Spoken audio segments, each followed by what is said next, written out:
Bersyukur kita kepada Allah Tabaraka wa Ta'ala, pada kesempatan yang mulia ini kita dipertemukan kembali pada pembahasan seputar keluarga. Sesungguhnya ketika Allah Subhanahu wa Ta'ala mencintai seorang hamba, maka Allah Tabaraka wa Ta'ala menyibukkan hamba tersebut pada sesuatu yang dicintai oleh Allah Tabaraka wa Ta'ala. Alangkah bahagianya kita ma'asyarul hadirin, pada kesempatan ini kita bisa duduk di rumah Allah yang mulia ini, di majlis yang mulia ini, membicarakan ayat-ayat Allah Tabaraka wa Ta'ala yang mulia, yang merupakan panduan dalam kehidupan kita untuk menujunya. Mudah-mudahan ilmu yang kita pelajari menjadi ilmu yang bermanfaat, yang menuntun kita di dalam menuju Allah Tabaraka wa Ta'ala. Salawat dan salam untuk Nabi kita alaihi salatu wassalam. Semoga dengan usaha kita yang kecil untuk memperbaiki diri dengan menjalankan sunnah-sunnahnya merupakan salah satu bukti cinta kita kepada Rasulullah sallallahu alaihi wasallam. Mudah-mudahan kita termasuk orang-orang yang berhak mendapatkan syafaatnya pada hari kiamat kelak. Amin ya rabbal alamin. Malam ini kita akan membahas sebuah tema yang sangat penting untuk kita ketahui bersama, bahwa di sebagian kaum muslimin memandang bahwa anak itu adalah memiliki mindset yang sangat negatif sekali. Anak dalam pandangan sebagian orang adalah beban. Kalau dia merasa anak itu beban, maka kemudian dia memiliki keinginan. Tentu tidak ada orang yang ingin ditambahkan beban. Maka lahirlah sebuah pemahaman hari ini di tengah masyarakat, bahwa kita boleh menikah namun tak perlu punya anak. Pernah dengar, Pak? Hari ini adalah hari tidak lagi seperti zaman dahulu. Hari ini sudah berkembang dengan kemajuan teknologinya, dengan segala ilmu yang Allah berikan, dengan ekonominya, seterusnya, menutup mindset kita, pemahaman kita, bahwa anak sesungguhnya bukanlah beban. Anak itu Allah Subhanahu wa Ta'ala gambarkan dia adalah perhiasan. Al-malu wal banuna zinatul hayatid dunya. Bahwa anak itu adalah perhiasan dunia. Kalau ia perhiasan, tentu tidak ada orang yang ingin tidak punya perhiasan itu. Maka sungguh pemahaman yang tadi itu, bahwa kita boleh menikah tapi tidak perlu punya anak, sungguh bertolak belakang dari pemahaman Islam. Karena Islam menyatakan bahwa anak itu perhiasan. Dia akan menenteramkan jiwa kita, mendatangkan ketenangan hati kita. Apalagi nanti mereka akan menjadi pemimpin-pemimpin bagi kaum mukminin dan muslimin yang bertakwa pada masanya. Maka dia adalah menjadi aset termahal bagi kita. Dia adalah menjadi sumber kebaikan yang tak akan pernah putus bagi orang tuanya. Bukankah Rasul sallallahu alaihi wasallam mengatakan hal itu?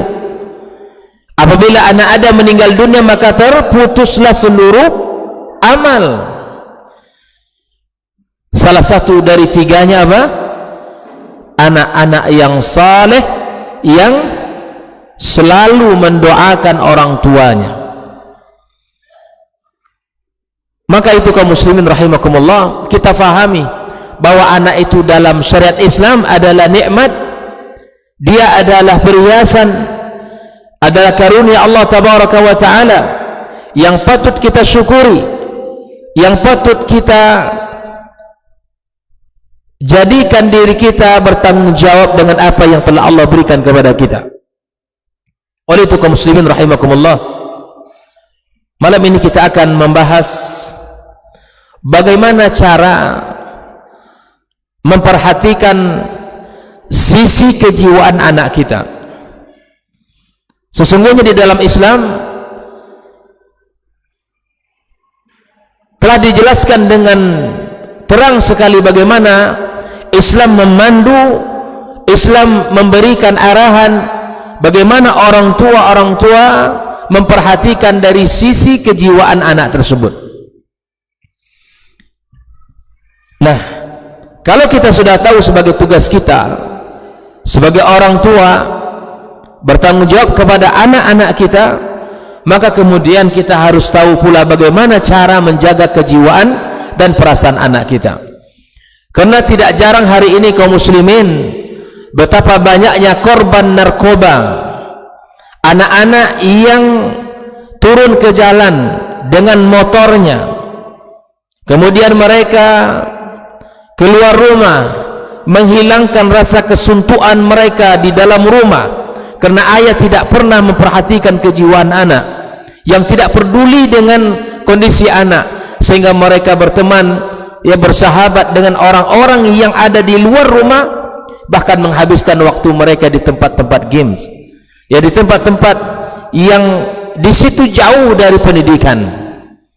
Maka salah satu faktor yang paling terbesar sebab di mana anak-anak ini menjadi korban narkoba, anak-anak ini menjadi korban, ya, judi, anak-anak ini menjadi korban, ya, pengendara kendaraan yang tidak memiliki adab, maka dikarenakan salah satu faktornya adalah tidak terpenuhinya dari sisi kejiwaan anak tersebut.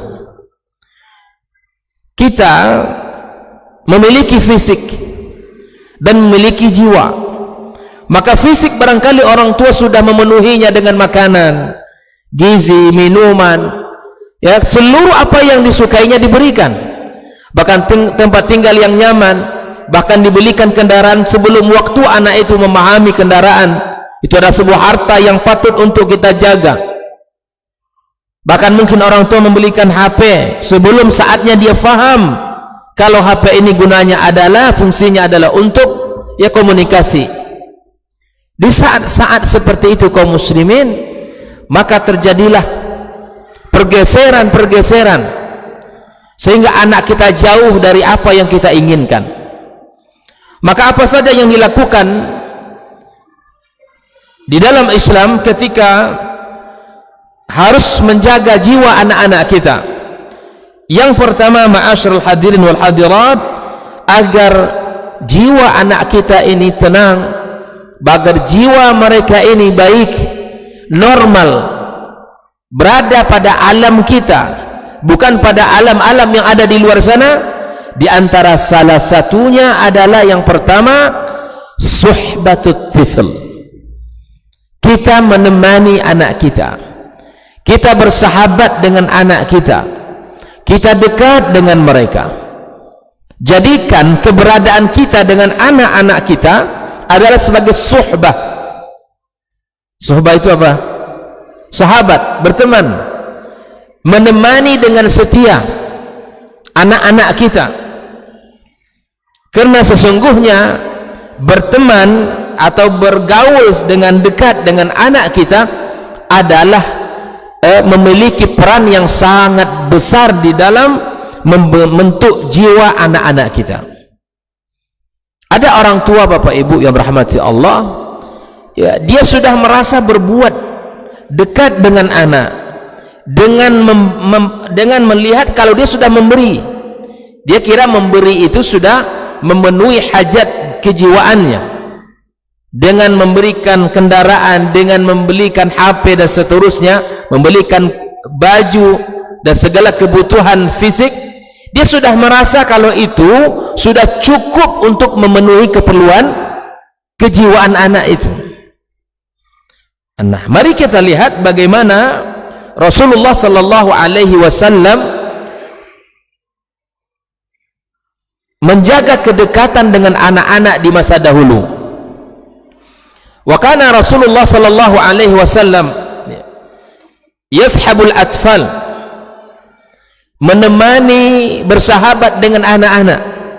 Kalau kita bayangkan Bapak Ibu, seorang Rasul yang mulia, ya, orang yang terpilih menjadi Rasul, apakah dengan kedudukan yang mulia itu dia menjaga jarak dengan anak-anak? Tidak. Apakah dengan kedudukan seorang Rasul dia tidak mau bermain dengan anak-anak? Tidak. Tetapi di sini disebutkan wa kana Rasulullah sallallahu alaihi wasallam yashabul atfal atau yal'ab mal atfal fi kafatil mayadin. Dia membersamai anak-anak di masa itu, ya, di seluruh tempat-tempat dan di seluruh sisi. Apa saja, di mana saja, Rasulullah sallallahu alaihi wasallam senantiasa, ya, bersama anak-anak. Kita lihat nanti contoh-contohnya. Bahkan Rasulullah sallallahu alaihi wasallam bersama anak-anak di masjid. Tak jarang kita dapatkan riwayat kalau Nabi itu mengajarkan anak-anak azan. Ya, kita dapatkan riwayat kalau Nabi sallallahu alaihi wasallam mengajarkan beberapa surat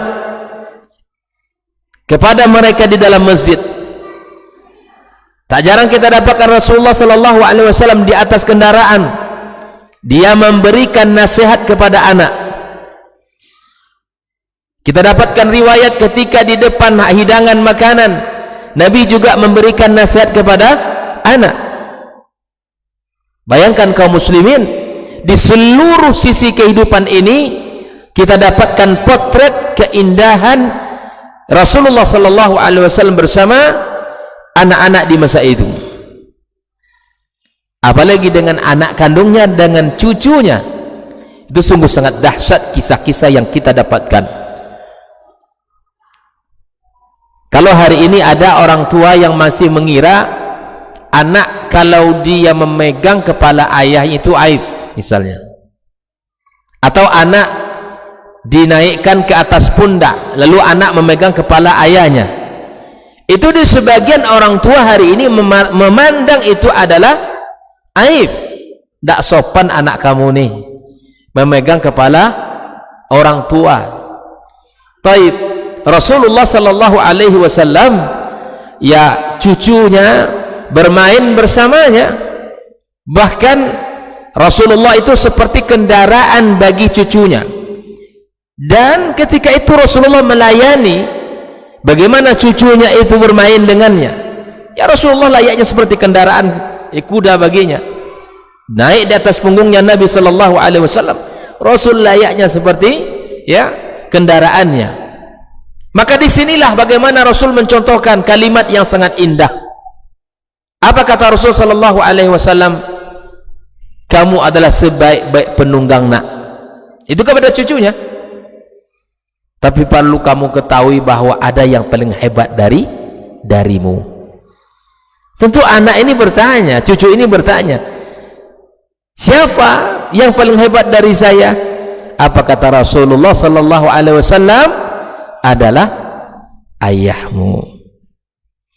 Beginilah seharusnya kakek itu kepada cucu, menjaga kehormatan ayahnya di depan mata anaknya, menjaga kemuliaan ayahnya di depan anaknya, bukan sebaliknya menjatuhkan ayahnya di depan anaknya.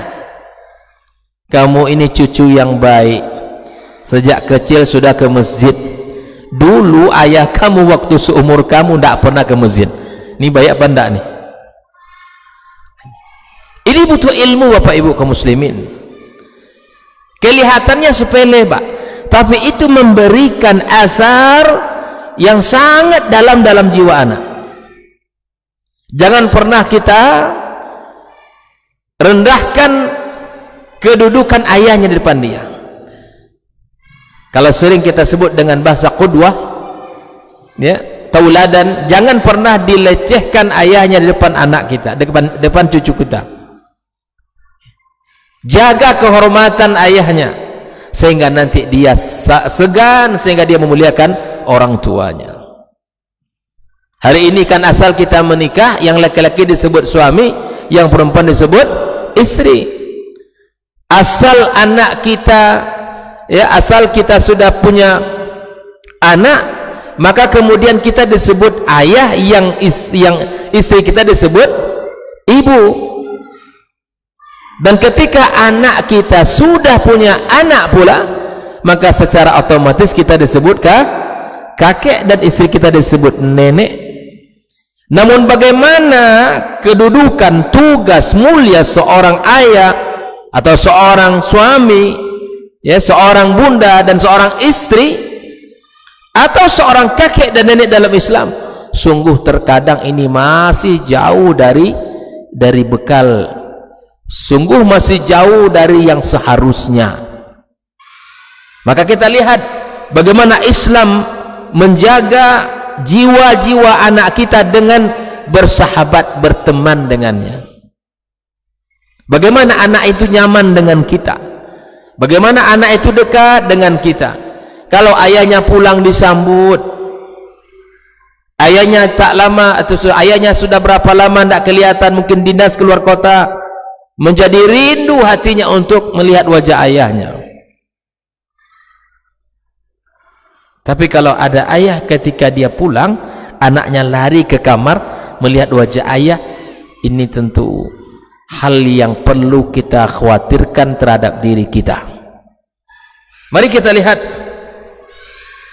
ketika Rasulullah sallallahu alaihi wasallam, di antara contohnya, ya, ketika bersamai Ibnu Abbas radhiyallahu taala anhu di atas kendaraan, wa yasirani fi tariq, mereka berdua berjalan di sebuah jalan.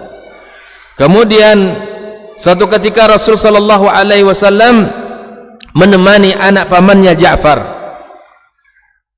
dan ketika di saat-saat yang lain Rasulullah membersamai Anas ibn Malik, dan begitulah Rasulullah sallallahu alaihi wasallam ia membersamai anak-anak di masa itu. Anas menceritakan anna Rasulullah sallallahu alaihi wasallam atahu Jibril wa huwa yal'abu ma'as sibyan, di saat Jibril datang dia sedang bermain bersama anak-anak. Fa akhadahu fa sara'ahu fa shaqqa an qalbi, kemudian Jibril alaihi salam kemudian membelah dadanya, ya, kemudian ketika itu membersihkan hatinya dari kotoran. Ma'asyal hadirin wal hadirat rahimakumullah. Kemudian dikisahkan dalam sebuah riwayat, ataina Rasulullah sallallahu alaihi wasallam fi nafarin min bani Amir ibn Sa'sa'ah bil Atbah atau bil Abtah, faqala marhaban antum minni. Begitulah Rasulullah SAW menyambut orang-orang yang datang, yang itu bukanlah orang-orang besar tetapi anak-anak yang datang kepada Rasulullah SAW. Dia menyambut dengan ucapan selamat datang. Maka jadikan diri kita ini wabil khusus kepada anak-anak kita, agar kita menjadi orang-orang yang dicintai dan disenangi oleh anak-anak kita. Ma'asyiral hadirin wal hadirat rahimakumullah. Ya. Begitupun para sahabat melihat contoh dari Rasulullah sallallahu alaihi wasallam, mengikuti apa yang dilakukan oleh Rasulullah sallallahu alaihi wasallam. Seperti Umar Ibn Khattab radhiyallahu ta'ala anhu senantiasa membawa anaknya pergi, yang bernama Abdullah. Ibnu Abbas radhiyallahu ta'ala anhu senantiasa bersamai Abdullah Ibnu Abbas wa Zubair dan seterusnya, dan masih banyak yang lain dari sahabat-sahabat Rasulullah sallallahu alaihi wasallam yang mereka mencontoh Rasulullah di dalam membersamai anak-anak di masa itu. Ini poin kita Bapak Ibu. Yang pertama, jadikan kita dekat dengan anak kita Jadikan kita orang yang disenangi oleh anak-anak kita, dan jadikan kita orang-orang yang ditunggu kepulangannya atau kedatangannya bagi anak-anak kita. Nah, yang kedua, ma'asyiral hadirin wal hadirat rahimakumullah, yang mesti kita lakukan agar jiwa anak kita itu sehat adalah dengan cara idkhalus surur wal farah fi nafsi tifil, yaitu kita menjadikan anak itu gembira, bahagia, senang, dengan cara yang pertama adalah seperti yang dilakukan oleh Rasulullah sallallahu alaihi wasallam. Yang pertama, al-istiqbalul jayyid lahum. Ini yang pertama. Bagaimana cara menjadikan anak kita ini gembira, senang dengan kita? Maka satu, kita menyambut anak kita, membalas sambutannya. Kan seringnya banget kalau pulang kita dari luar atau dari kantor sore hari, dia tahu motor ayahnya sudah sampai di rumah atau mobil ayahnya sudah masuk ke pekarangan rumahnya, maka dia akan berlari, anak itu menyambut ayah, menyambut mungkin dengan sebutan papa, atau mungkin disebut dengan sebutan abi dan seterusnya. Ini luar biasa. Ketika anak menyambut kita dengan gembira ketika kita pulang, maka seorang ayah harus membalas sambutan tersebut. Al-istiqbalul jayyid, kita menyambut pula dengan sambutan yang baik. Jangan diabaikan, jangan kita tidak peduli. Bisa jadi memang karena banyak pekerjaan di kantor, lelah yang luar biasa, bahkan tugas kantor belum selesai, bahkan kita bawa ke rumah, atau mungkin setelah ada pemeriksaan, stres, asam lambung naik, kepala sakit, keringat keluar, anak tiba-tiba yang tak berdosa, yang tak tahu apa-apa, bersambut abi, ayah, sana, saya sakit kepala nih. Subhanallah. Perbuatan yang seperti ini subhanallah sungguh tidaklah perbuatan yang terpuji. Ya, sana. Ayah lagi capek nih. Subhanallah. Terkadang tanpa kita sadari itu terjadi, kaum muslimin. Terjadi dalam kehidupan kita.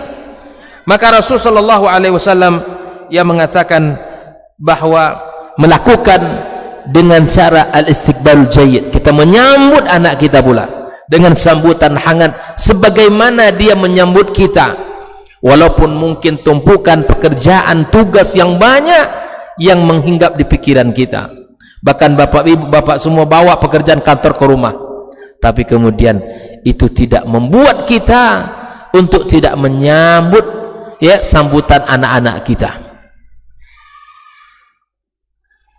Bapak ibu rahmati Allah subhanahu wa ta'ala.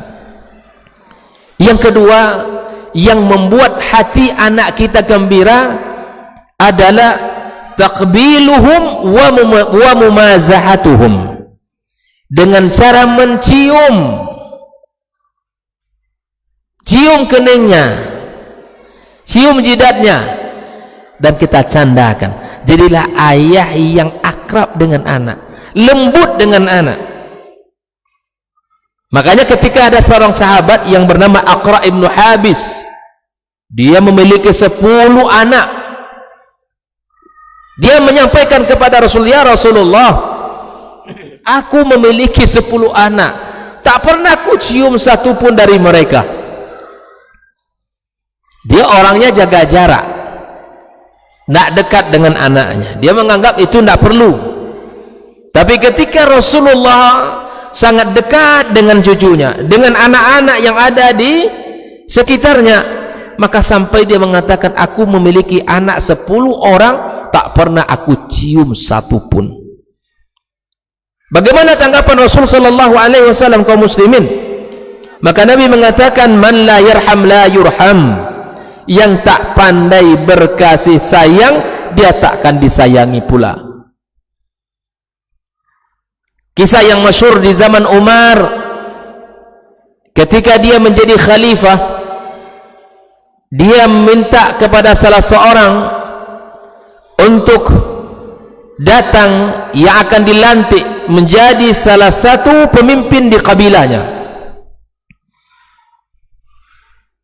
Setelah dia datang ke rumah Umar, kemudian dia melihat Umar yang ketika itu Umar sedang bermain dekat dengan anak, lembut dengan anak.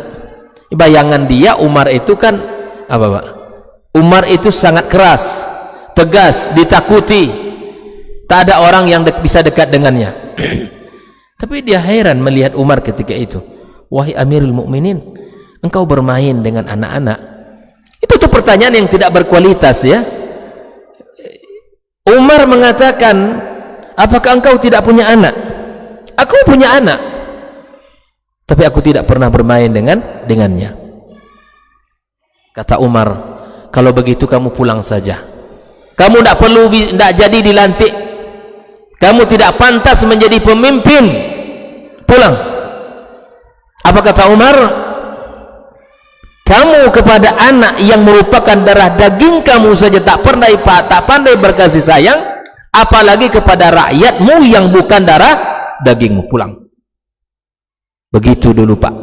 Kalau menjadi pemimpin itu ditengok di bagaimana dia kepada keluarganya. Begitu.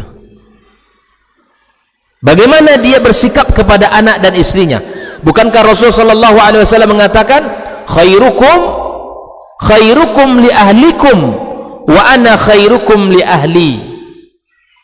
Yang terbaik di antara kalian semua, kata Rasul, adalah orang yang paling baik kepada keluarga, dan saya orang terbaik kepada keluargaku. Orang yang hebat yang kita semua ini bukan yang hebat kepada sahabatnya, bukan orang yang hebat kepada tetangganya, kepada atasannya, kepada bawahan, enggak. Tapi hebatnya kita di sisi Allah itu, di antara salah satu barometernya bagaimana kita memperlakukan keluarga kita. Banyak orang yang kasar ke istri Pak. Banyak orang yang mudah tangannya itu melayang ke muka istrinya. Banyak orang yang kakinya itu sering terbang ke tubuh istrinya. Waliyadzubillah. Itu bukan pantaran kita. Mereka adalah makhluk yang halus, yang lemah, yang tidak memiliki kekuatan apa-apa jika dibandingkan laki-laki. Maka berhati-hati kaum muslimin rahimakumullah. Ketika terjadi permasalahan rumah tangga, dan tentunya ini perkara yang biasa. Kenapa saya katakan biasa? Karena permasalahan itu akan terus terjadi. Tak akan ada orang yang telah menikah yang akan selamat dari huru-hara rumah tangga. Namun bagaimana kita menyelesaikan dengan cara yang baik? Makanya di antara salah satu misi iblis itu adalah menghancurkan kehidupan rumah tangga. Di sebuah riwayat dikisahkan oleh Rasulullah bahwa ketika iblis mengumpulkan para prajuritnya di singgasananya, ditanya, wahai fulan, engkau apa lakukan ke hari ini? Dia mengatakan, aku telah menyesatkan dia, aku telah berhasil membujuk dia agar dia meninggalkan salat. Yang ini mengatakan, aku berhasil menjadikan dia tidak mau berpuasa. Yang ini aku berhasil begini dan begitu. Tidak disambut sebagai kalimat penghargaan, tapi ada di antara prajuritnya yang mengatakan, aku tidak tinggalkan dia sampai dia menceraikan istrinya. Bayangkan, aku dekati terus, aku rayu sampai dia menceraikan istrinya.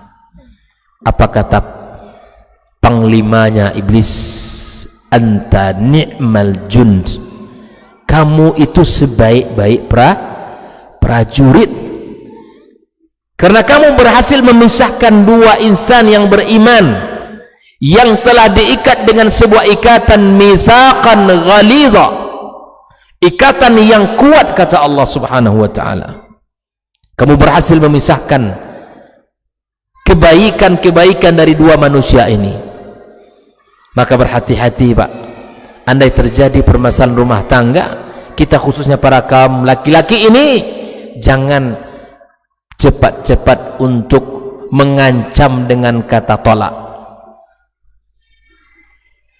Begitupun para ummahat, jangan cepat-cepat minta, ndak tahan saya lagi sama abang, ceraikan saya bang. Jangan.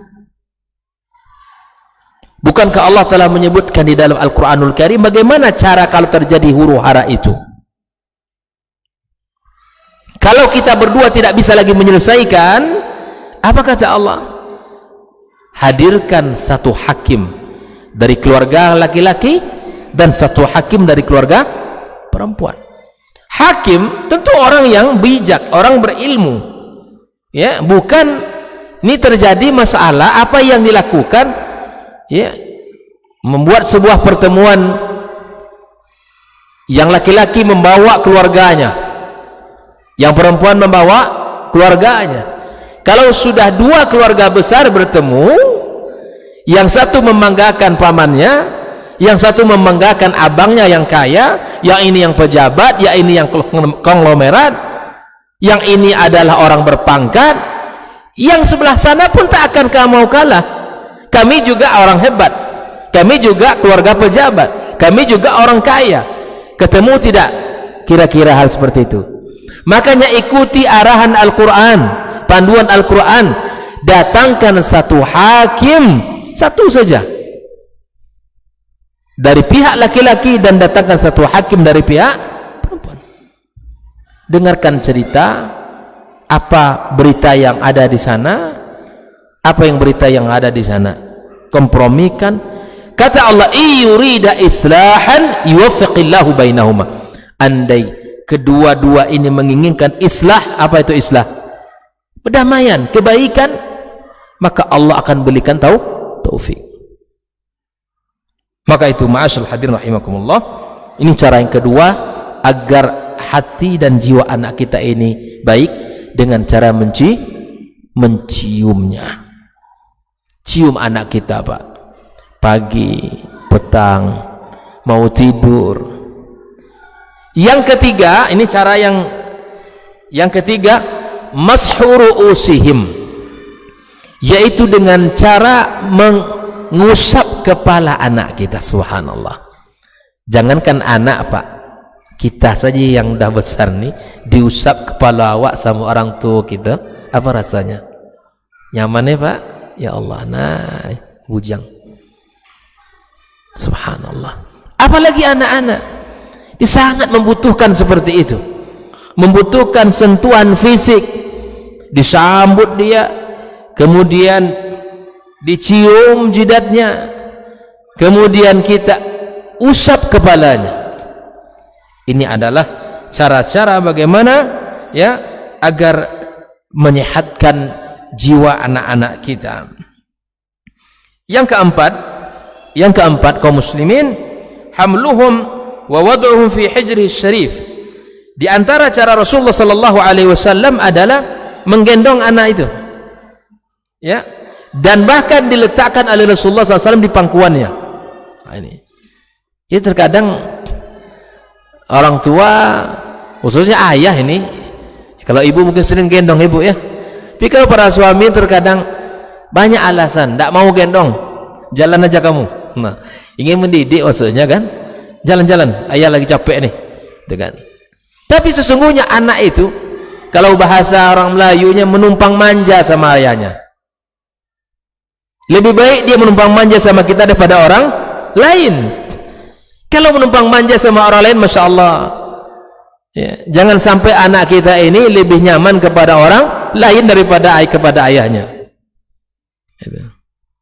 Maka disambut itu Bapak Ibu yang dirahmati Allah, ketika anak kita pengen duduk di kita, ya mungkin ya ingin dipeluk, kita peluk, duduk dia di paha kita, duduk di pangkuan kita, disambut itu, lakukan itu. Biasanya anak-anak itu tidak lama pula itu Pak, kalau sudah dapat disambut seperti itu rasanya selesai. Nah, yang berikutnya kaum muslimin, ya, yang berikutnya taqdimul at'imati at-tayyibati lahum, yaitu menyuguhkan makanan ya yang baik untuk mereka. Ya, kalau kita berjanji untuk ngasih makanan, kasih dia. Nah, besok kalau kamu sudah hafal surat ini, ayah mau belikan ini ya. Ingat baik-baik itu. Kalau sudah janji, wajib ditunaikan. Karena ketika ada seorang ibu mengatakan kepada anaknya, ta'al, ini ibu-ibu ini kebetulan Rasulullah di depannya, dipanggil oleh ibu ni anak ini, sini nak. Kata Rasulullah, kalaulah kamu tidak memberinya tadi, maka kamu termasuk orang yang mendusta. Jadi kalau hanya manggil-manggil anak untuk memberikan harapan, gitu kan, sini nak, kesini kamu, 1, 2, 3 kesini, ibu beri kamu hadiah, lalu anaknya berlari kencang ke ibunya, sampai di ibunya tak dapat apa-apa. Ini tidak benar. Bahkan Nabi celah itu ibu yang memanggil tadi.